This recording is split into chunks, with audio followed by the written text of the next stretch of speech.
માયા મારી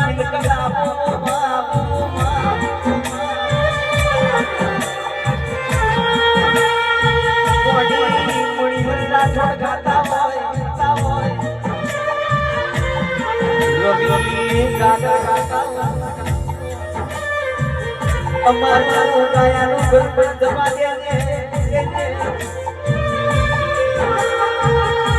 તારું દુનિયાનું ધડપડ ના જાય